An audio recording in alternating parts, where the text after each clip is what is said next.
Welcome to the Aaron Harber Show. My guest today is David Rubenstein. David, thanks for joining me. My pleasure to be here. Of course, you are co-founder of the Carlyle Group, among other things, chairman of the Kennedy Center for the Performing Arts.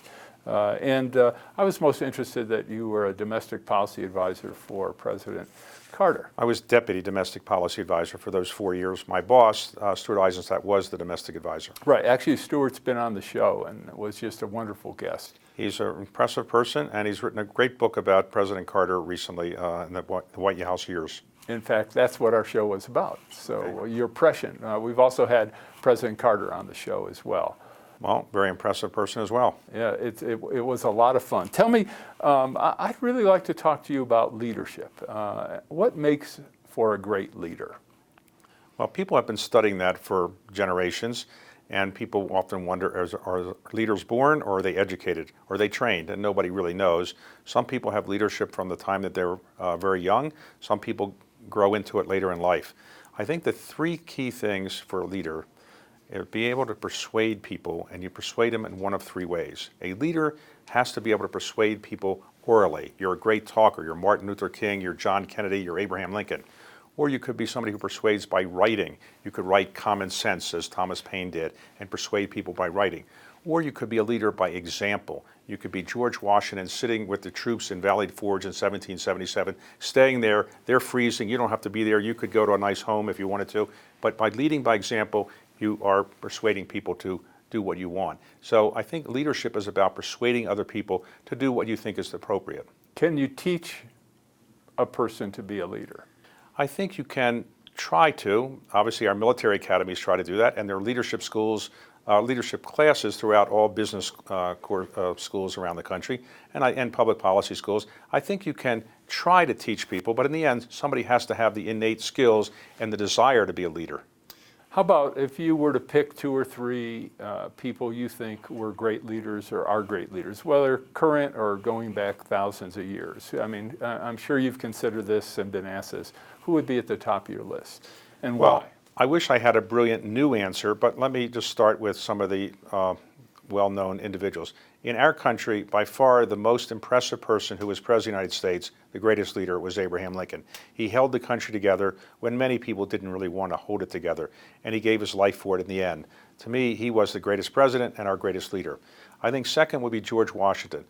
George Washington led the troops in the Revolutionary War, and without him, we wouldn't have won the Revolutionary War. He presided over the Constitutional Convention, and without him, we wouldn't have had a constitution and therefore a country. And third, he became President of the United States, and he presided over the country for 8 years. And in each of these cases, he gave up power voluntarily and went back to Mount Vernon. And so he, to me, was the second greatest leader we've ever had. I'd say the third greatest leader probably was Franklin Delano Roosevelt, because he served as president longer than anybody else, and he got us through World War II, developed the New Deal, and I think got us through the Great Depression better than anybody else could have. So I'd probably see our third greatest leader. These are all presidents, but presidents tend to be the people who you look to for leadership more than anybody else in society. With some of the leadership qualities or characteristics that you mentioned earlier, when you think of leaders who were women or leaders who were people of color, who comes to mind, whether nationally or internationally, and again, historically as well? Well, I'm just finishing a book by Evan Thomas on Sandra Day O'Connor. It's a terrific book, and she was our first female Justice of the Supreme Court and was a leader throughout her career at Stanford Law School and at the Arizona State Legislature, the Arizona courts, and then really set a trailblazing record as the first female Justice of the Supreme Court, and probably came close to being Chief Justice at one point. She might have been considered by President Reagan. He ultimately picked Bill Rehnquist. But I think she was a trailblazer. I think Harriet Tubman is another trailblazer. Eventually she may be on the $20 bill, time will tell. But I think she did a terrific thing in trying to build the Underground Railroad and make certain that people who wanted to escape and were able to escape did so. I think Abigail Adams, although she wasn't a public official, she wrote, between she and her husband, 1,000 letters, and they're extraordinary in the depth of her thinking, and I think she had a great deal of influence on him. Remember, in the early days of our country, women not only couldn't be office holders, they couldn't vote, they also couldn't even own property if they were married. So despite those problems, she did a very impressive job, I think, of being a leader. I think Martha Washington was quite an impressive leader as well. She was terrific wife to her husband and really supported him in many, many ways.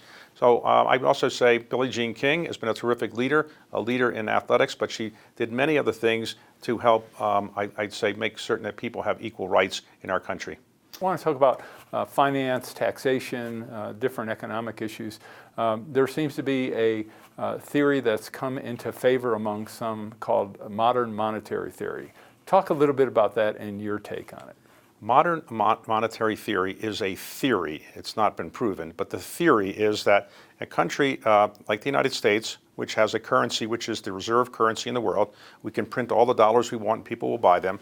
You can print enough of them to borrow so much money, in effect, that it doesn't make a difference if the deficit and the debt get very high, because ultimately you can pay it off by printing more dollars. That sounds nice in theory, but I think in practice, if you have $22 trillion of federal debt, as we do, $1.3 trillion of new debt every year, as the way we're going now in our budget, I think that's not a good idea, just to think that you can just push it down the road. So it is a theory that many prominent economists support. I do not believe that it is a good idea to keep borrowing and not worrying about it. What about interest rates in the Federal Reserve? It seems that certainly when, at the end of George W. Bush's term, with the efforts to bail out financial institutions, and then with President Obama and the American Recovery Act, you had the country spending about $1.5 billion to try to right things during and what $1.5 trillion. $1.5 trillion. Did I say billion? Oh, what's 3 zeros among friends? Right, $1.5 trillion, not counting, of course, the few $1 trillion that the Federal Reserve was involved in as well.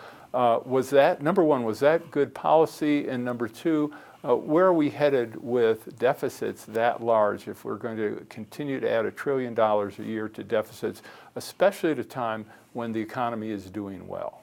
Well, there are many questions in that question. Only 6. Okay, let me try to address them. First, I think the Federal Reserve did an extraordinary job at helping bail out the economy when it needed to in the Great Recession. I think the program that was developed by the Federal Reserve and the Treasury did a terrific job of keeping us from going into a deeper recession than we did, though it was a deep recession. We obviously had to borrow a lot of money to do that, but the money that was put out in the program actually has come back to the government. The government actually made a little bit of money in that program, so it didn't cost us really a lot of money in the end. Secondly, interest rates have stayed low for quite some time because we've been worried the economy is not as strong as it should be. And we've now kept interest rates for a long time. We're essentially zero. I do think that we have to worry about the debt and the deficit. You can't have $22 trillion of federal debt and just ignore it. And again, we're adding about $1.3 trillion a year. So at some point, my children, my grandchildren have to pay this off. So it's okay for me perhaps to say, I don't worry about it, but I think my grandchildren and my children are going to have to pay this off, and I think it's not a good thing for our country to have this much debt. Interest rates, as you mentioned, are really historically quite low right now. Does it make sense for the Fed to lower rates when, if a recession does occur, it gives the Fed far less room at that point to address a much, much bigger problem, as opposed to the political pressure they're getting, especially from the president, to lower rates because of the 2020 presidential election? We have recessions since World War II in this country roughly every 7 years. We're now 10 years into a growth period of time. So you can say we're due for a recession at some point, and you can say we can keep the recession from happening forever by just borrowing more money, either through tax cuts that we can't pay for really, or by lowering interest rates. At some point we might have to recognize that taking a recession won't be the end of the earth, assuming it's a mild recession. But generally the attitude in Washington, where I live, is that push the recession down the road as long as you can, certainly past the presidential election. Did it make sense to do the tax cuts that we did, the Trump tax cuts, given that the economy was already humming along, and when you look at the distribution of benefits in terms of who benefited the most from those tax cuts, clearly the folks at the bottom did not? The tax cut was something that we couldn't really afford. It was said that it would pay for itself in 3 or 4 years, but really it doesn't seem that that's going to be the case. So it really added probably another $1.5 to $2 trillion to our already big debt. I think that the tax cut bill, had I designed it, would have been designed differently, but tax cut bills are not things that any one person gets to design. In hindsight, I suspect we would have had a smaller tax cut than we did have, but I think it's too late to go back and change it now. And I don't think, unless the Democrats get control of the Congress and the White House, you're likely to see any tax increases in the near future. All right, we're going to take a quick break. We'll be back with David in just a moment. For information on how to help promote civil and mutually respectful discourse and support expansion of the distribution of our programs, please email info@harbertv.com. I'm Aaron Harber, host of The Aaron Harber Show. I very much would like to hear from you about the program, so please send me an email with your thoughts. You can suggest what topics I should cover, what guests I should invite to be on the show, or even what specific questions you would like me to ask. This is your program, so send your suggestions to aaron@harbertv.com. I promise to personally read every one, so email me today. And most of all, thanks for watching. The Aaron Harber Show may be viewed 24/7 from any location in the world at w.harbertv.com. Welcome back to the show. I'm with David Rubenstein, and we're talking right now about economic policy.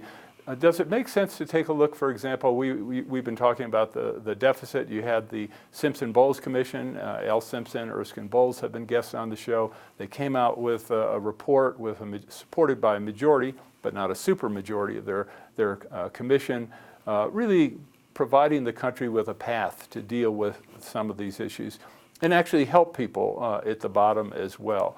The Congress did not act on it. President Obama thanked them for their work, but didn't do anything really with the report as well. Was that a mistake on the country's part? I think Al Simpson and Erskine Bowles, both of whom I know and regard as very talented people and great public servants, did a terrific job in analyzing the problem. But nobody wanted to hear the message. The message was we need to spend less, we need to have higher taxes, we need to cut entitlement programs. Nobody wanted to do that. And so the President of the United States did not even meet with them to talk about it. I think it was, in hindsight, a mistake not to go forward with what they wanted to do. At some point after the next presidential election, there will have to be an equivalent of that commission, and hopefully the next president, whoever that will be, will listen to the recommendations and will have to do some things. For example, take Social Security. Social Security is going to be bankrupt in a few years if we don't do something about it. So you're going to either have to increase the taxes on Social Security to make sure we have more revenue, or you're going to have to cut the benefits or extend the age before you can actually collect Social Security. There's no other way out. And so I think we have to recognize that when Social Security was set up, there were 33 workers for every retiree. Now there's roughly 2.5 for every retiree. We just can't afford the system that we now have. And unfortunately, there aren't enough wealthy people like me who can say, I'm not going to collect Social Security, keep it to the federal government, keep the Social Security checks. But there just aren't enough people who can make a difference. So in the end, you're going to have to cut the benefits, extend the age, or increase taxes. Actually, I don't think that's true. I think that if you do the analysis, and for example, you could do a couple things. One is, in terms of wealthy people, you could certainly do means testing, which would save, it wouldn't save a lot. Looking to the future, it's about 10%, 10% of the solution. Let's talk about means testing. Sure. Yes, if you said to people, if you have a certain net worth, or a certain income, you don't collect your Social Security benefits. But what is that level going to be? Yes, if you have let's say an income of $1 million a year and you can't collect it, fine. There aren't enough of those people. You would have to go to people who have incomes of about $50,000 a year. $50,000 a year, that's their income, and say you're not going to collect your Social Security benefit. Do you think that's politically palatable? No, I don't think that's true. I don't think that number is true. I think you're wrong. If, for example, you lift the cap on the income that's taxed for yes. Social Security, that solves almost 90% of the problem. So I don't think you have to raise taxes in terms of the rates on people. I don't think you have when to you go lift to the cap, what you're listing the cap, you are raising taxes. No, well, but you're not. I mean, your point politically was it's not palatable to raise taxes on people making $50,000 a year. You offered that as the only solution. I'm saying that you don't understand what I'm saying. Okay. If you earn $50,000 a year and you're a retiree, yeah. That's your income. But you can't. If you say to those people, you aren't going to collect the Social Security benefits that you were entitled to for all your years of working. Right. I think that's not politically palatable. Oh, it's absolutely not. And I don't know anyone who's suggesting that. But when you do a means testing, yeah. If you do a means testing, you say people who are of a certain means, you don't collect your Social Security. Or you collect what you put in, and after that you don't collect anymore. So for example, if you did means testing, and you can pick a number, not 50,000, but if it's 150,000 or 200,000, I think we'd agree that with the benefit, hold on, with the benefit being about $1,000 or so a month, someone making $150,000, $200,000 a year probably isn't going to be hurt too much if they've gotten all the money they've already put into the system. But what I'm saying, the real solution is to lift the cap. And so you're not increasing the rates, the tax rates. You're simply letting everybody who is wealthy contribute. And that covers almost 90% of the gap. Why isn't that a good solution? When the Social Security system was set up, it was said we're going to have a 1% tax on the first $4,000 of income, and it'll never be higher than that. Now it's a higher tax on over $100,000 of income. Yes, you can, of course, list the cap. You can say there is no cap. Right. But to say that's not a tax increase is not realistic. If you have no cap, let's say you get rid of the cap. Oh, you're definitely, tax increase. you're definitely collecting more okay. taxes. I'm saying you're not increasing the rate. And you were talking about that you needed to increase the rate on people. And I'm saying don't increase the rate on people who are making only 25, 50, 75, 100,000 a year. The difference between not increasing the rate and not increasing the cap, it's basically a tax increase. And if you keep the rate the same, but you have no cap, that's a tax increase, right? Yes, but Okay. it's not a rate increase. Well, I guess it is, because if you're at zero after 121,000, your rate suddenly is 15%. So my main point is really this, that there aren't enough very wealthy people in the United States such that if you said to the people collecting Social Security today, if you have a $100,000 income, you don't get any Social Security benefits. You're not going to collect any of them because we need them for people lower than you. I don't think that's politically palatable. I think if you said, okay, if you have $1 million income, you won't collect it. There aren't enough $1 million income people to make a difference. The problem is that there's too many people in the middle. For example, the median income in the United States for a family of four is roughly $65,000 to $70,000. So many people who live on the East Coast, the West Coast, or where we are now in Aspen, think the median income is probably $1 million a year, but it's not. It's about $65,000 a year for a family of four. Right. So if you say, I'm not going to increase taxes on the middle class, the middle class is $65,000. There's not enough revenue base above $65,000 to have a big revenue increase on Social Security or income taxes. That's my main point. So I think that to solve Social Security, you're going to have to increase the tax rate and the cap. You're going to have to cut benefits, or you're going to have to ultimately say to people, don't collect certain benefits that you're otherwise entitled to. All those are politically not palatable. I'm going to interrupt you and Okay. ask you, you need to look at the numbers, David. Okay. Because you're wrong. If you lift the cap, do not increase rates, and set either taxation or with and not a 50 or 100,000 cap, it may be 150 or 200, you solve the problem. So take a look at the numbers, and I think when we meet again, you're going to say, oh my gosh, that's a great solution. We have all those mechanisms in place. We're not burdening people at the bottom. We're not increasing their rates, because employment tax, if someone's making $25,000, $30,000 a year today, which many people do, they're not paying income taxes, but they are paying employment taxes. So that's why lifting the cap is, and you have Democrats, of course, proposing billionaire taxes and all that. This eliminates a whole new system of taxes. If it was so obvious that it was such a good idea, I suspect everybody in Washington would have rushed to it already. It's not that easy, because when you list the cap, you're having a tax increase. You can call it a list on cap. If you're making $25,000 a year, you don't rush to Washington. Right. If you're making $1 million a year, you do rush to Washington, and you say, don't lift the cap. And it's the people making millions of dollars a year who can hire lobbyists to make sure that cap isn't increased. I'm saying that's a great solution. It's an equitable solution. It's the concept of letting people at the top pay more. Why do you think no one in Washington has adopted that solution if it's so apparent and so equitable? Because I think that those who are able to lobby don't see it in their best interest. To be honest, wealthy people are not lobbying on Social Security. Wealthy people, that isn't their main focus. They may be lobbying on tax issues. Do you have any problem with that proposal? Well, it wouldn't make a difference to me. It's not going to affect me. Okay, so... But I'm saying that I'm an example of the fact that wealthy people are not lobbying on Social Security. That's not the problem with Social Security. It's the people in the middle income who are worried about Social Security rate increases.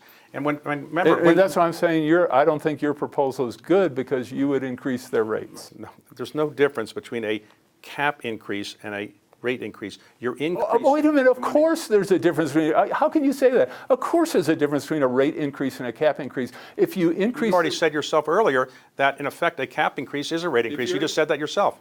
That's what, right, for people above 121,000. Right, but it's a rate increase. But you're proposing a rate increase I'm not for proposing people anything. below. I'm saying you have to do something that is going to be one of three things. You're going to have a rate increase, a cap increase, you're going to have to cut benefits or reduce the age or increase the age at which you retire. Now, if what you say is so true and obvious, everybody in Washington would come to you and say, thank you for the idea. We wish we had thought of this ourselves, but they aren't because it's not that obvious. Wealthy people are not lobbying on Social Security. Wealthy people are lobbying on other things. It's not Social Security. Social Security is being lobbied by the people who are in the middle income or lower. There's the ones who are worried about benefits being cut or rates being increased. Honestly, there are no wealthy people in Washington, D.C. rushing to deal with Social Security. That's not their issue. It just isn't. All right, well, again, I will send you a link to the numbers by Washington organizations who are proposing this approach. It is an approach, but it's not going to solve the problem. If it was so obvious, the Bowles-Simpson Commission would have recommended that as the only solution. But that wasn't the only solution they had. They had many different things to solve with Social Security. It wasn't just raising the cap. Raising the cap isn't going to solve the problem. Or Bowles-Simpson might have recommended that as their only solution. Okay, but the statement you made, if it's an obvious solution, people would have adopted it. You also know that doesn't make sense. Bowles-Simpson was a great solution. That was an obvious solution to our problem, and it wasn't adopted. Well, it wasn't obvious to all people. Well, I mean, first of all, nothing's obvious to everyone. You know that. So I'm just saying, just because something's an obvious solution doesn't mean it's going to be enacted. You and I know better than that. All obvious solutions don't get enacted, but your solution, in my view, doesn't solve the problem. It just perpetuates it and does a little bit of a tinkering of it. You're going to have to do more than that. I don't think by increasing the cap, you're going to raise enough revenue to solve the problem in the near term. All right. Well, I'll double check my numbers. If I'm wrong, I'll be the first to admit it. All right. I know we've gone way over time. We'll be back with David in just a moment. For information on how to help promote civil and mutually respectful discourse, please email info@harbertv.com. I'm Aaron Harber, host of The Aaron Harber Show. Find us on Facebook to get all the latest updates, see behind-the-scene photos, and make comments and ask me questions. You can see episodes before their TV broadcast, so like the show today. The Aaron Harber Show may be viewed 24/7 at no charge from any location in the world at harbertv.com. We're back with David Rubenstein. So, David, what about a value-added tax? What's your take on that? Why don't we have a value-added tax which would make our manufacturers much more competitive and it could be revenue neutral. It also could solve the problem in terms of funding health care for those Americans who don't have it. Value-added taxes have been proposed for many, many years in the United States. We have not adopted them. The principal proponent of it many years ago was Al Ullman, who was the chair of the Ways and Means Committee. After he proposed it, he lost his next election, even though he was chairman of the Ways and Means Committee. Many people in the United States think that a value-added tax is what we have in Europe, and they think that they don't want to have a European-type economy. The principal people who propose value-added taxes often say, let's have a value-added tax and we can get rid of the income tax. But most people in Washington think that that is sophistry. What you're really going to do is you're going to have the value-added tax and the income tax. And so people just see it as additional tax burden. It's not going to solve any problem, most people believe. Now, you may remember in the beginning of the Trump administration, there was an effort to have an effective value-added tax. It was being proposed by the Speaker of the House and the chairman of the Ways and Means Committee then, and it didn't get very far because people recognized that it was going to have deleterious effects on certain parts of the economy. I think the United States is likely to increase tax rates, income tax rates, before it ever goes to a value-added tax, because most people do not believe you can reduce income tax rates and have a value-added tax. They think ultimately you're going to increase income tax rates and have a value-added tax, so it's an additional tax. Okay, so you're talking about the political aspect. What about the economic aspect? Given that European countries, in fact, just about every major industrialized country has a value-added tax. That means if we make a product and ship it to Europe, they slap their value-added tax on it. If their companies who pay value-added taxes make a product like a car, ship it to us, they get credit for that value-added tax. Clearly, that puts our manufacturing ability, capacity companies at a disadvantage, right? If it was so obvious, I think we would have adopted it. It's not that obvious. For example, many people in the United States say that over the last 10 years or so, who has grown at a better GDP rate? Europe or the United States? Well, the answer is the United States. Who's grown at a higher GDP rate? Japan or the United States? United States. Who's grown at a higher rate? Canada or United States? United States. So people say, if this is so wonderful, how come the GDP growth rates in these countries that have a value-added tax is not so great? How come the unemployment rate in Europe is far higher than it is in the United States? So a value-added tax is the kind of thing that some economists might think make sense, but it doesn't seem to be working in the places that have it in terms of increasing GDP rates and decreasing unemployment rates. You're talking about causal relationships. You're not giving me any data that says a value-added tax hurts the European economy.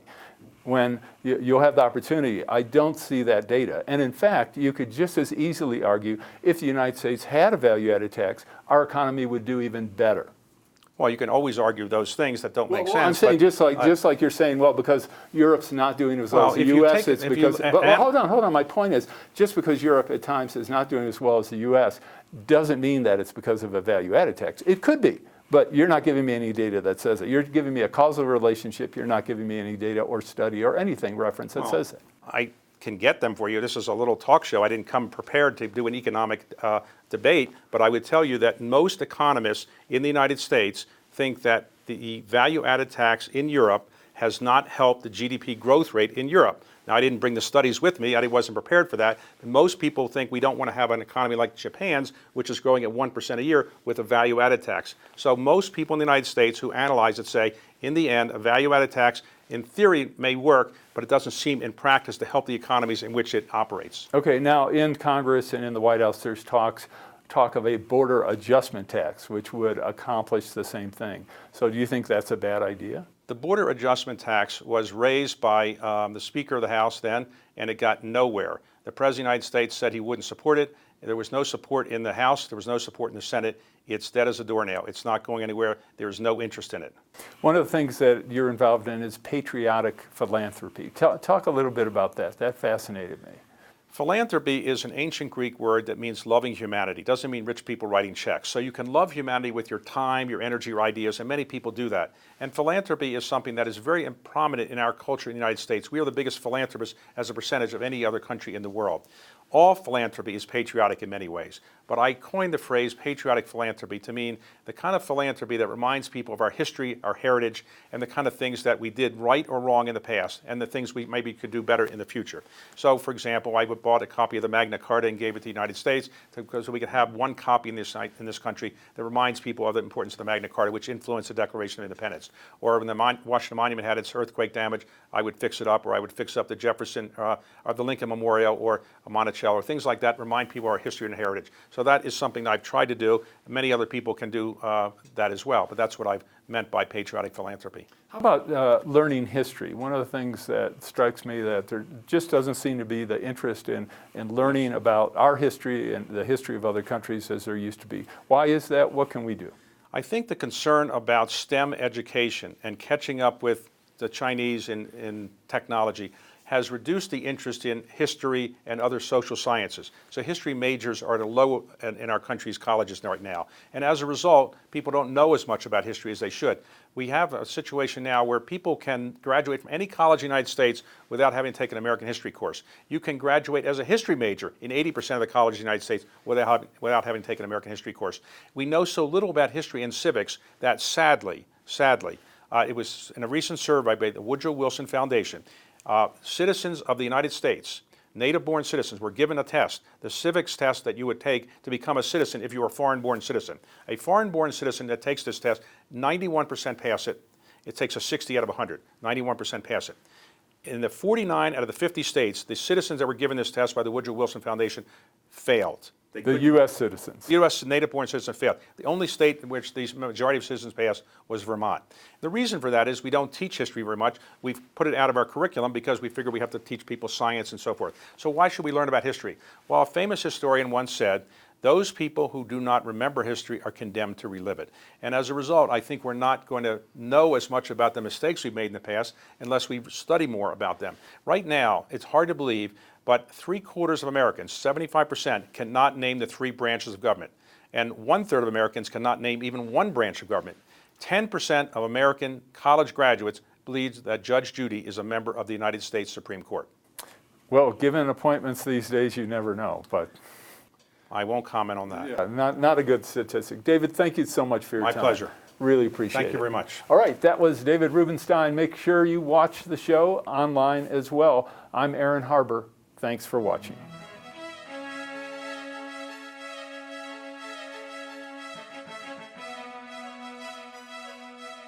please contact us. We want to hear from you. And thanks for watching.